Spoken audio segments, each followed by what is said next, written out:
ಜನವರಿ 22ಕ್ಕೆ ಕರ್ನಾಟಕದಲ್ಲಿ ಶಾಲಾ ಕಾಲೇಜುಗಳಿಗೆ ರಜೆ ಇದೆಯಾ? ಇಲ್ಲಿದೆ ಕಂಪ್ಲೀಟ್ ಮಾಹಿತಿ.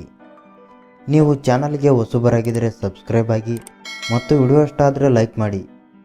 ಜನವರಿ 22, 2024 ಹಿಂದೆಂದೂ ಕೇಳರಿಯದ ಅದ್ಭುತಕ್ಕೆ ಸಾಕ್ಷಿ ಆಗಲಿದೆ.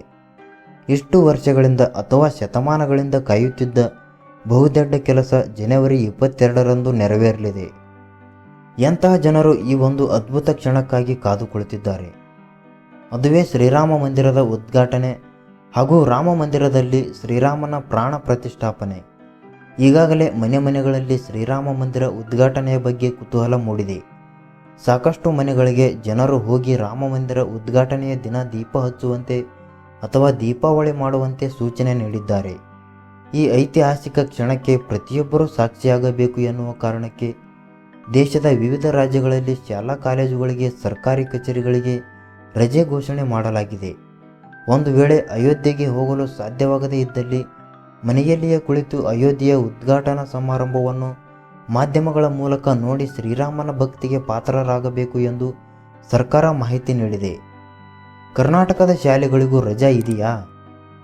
ಶ್ರೀರಾಮ ಮಂದಿರ ಎನ್ನುವುದು ಕೇವಲ ಉತ್ತರ ಪ್ರದೇಶ ರಾಜ್ಯಕ್ಕೆ ಸಂಬಂಧಪಟ್ಟಿದ್ದಲ್ಲ. ಇದು ಇಡೀ ದೇಶಕ್ಕೆ ಸಂಬಂಧಪಟ್ಟಿದ್ದು ಹಾಗೂ ವಿಶ್ವವೇ ಇಂದು ಅಯೋಧ್ಯೆಯ ಕಡೆಗೆ ಮುಖ ಮಾಡಿ ನೋಡಲು ಶ್ರೀರಾಮ ಮಂದಿರ ಎನ್ನುವುದು ಕಾರಣವಾಗಲಿದೆ. ಹಾಗಾಗಿ ಶ್ರೀರಾಮ ಮಂದಿರ ಉದ್ಘಾಟನೆ ದಿನ ಪ್ರತಿಯೊಬ್ಬರಿಗೂ ಕೂಡ ಕೆಲಸಕ್ಕೆ ರಜೆ ಕೊಟ್ಟರೆ ಶ್ರೀರಾಮನನ್ನು ಭಕ್ತಿಯಿಂದ ಪೂಜಿಸಲು ಸಹಾಯವಾಗುತ್ತದೆ ಎನ್ನುವುದು ಹಲವರ ಆಗ್ರಹ.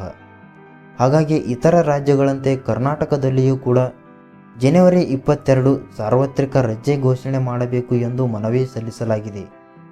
ರಾಜ್ಯಪಾಲರಿಗೆ ಮನವಿ. ಹಲವು ಹಿಂದೂ ಸಂಸ್ಥೆಗಳು, ಶ್ರೀರಾಮ ಸೇನೆ, ಶ್ರೀರಾಮ ಸಂಘಟನೆಗಳು ರಜೆ ಘೋಷಣೆ ಮಾಡುವಂತೆ ರಾಜ್ಯಪಾಲರಿಗೆ ಮನವಿ ಸಲ್ಲಿಸಿದ್ದಾರೆ.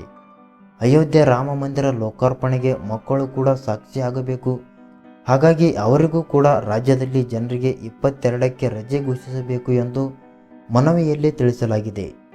ಕರ್ನಾಟಕ ಹನುಮನ ನಾಡು ಅಯೋಧ್ಯೆ ರಾಮ ಮಂದಿರದ ಲೋಕಾರ್ಪಣೆಯ ದಿನ ಮಕ್ಕಳಿಗೆ ರಜೆಯನ್ನು ಘೋಷಿಸಿ ಈ ಪರಂಪರೆಯನ್ನು ಮುಂದುವರಿಸಿಕೊಂಡು ಹೋಗಲು ಮುಂದಿನ ಪೀಳಿಗೆಗೂ ತಿಳಿಸಲು ಮಕ್ಕಳನ್ನು ಸಿದ್ಧಪಡಿಸಬೇಕು ಎಂದು ಮನವಿಯಲ್ಲಿ ತಿಳಿಸಲಾಗಿದೆ.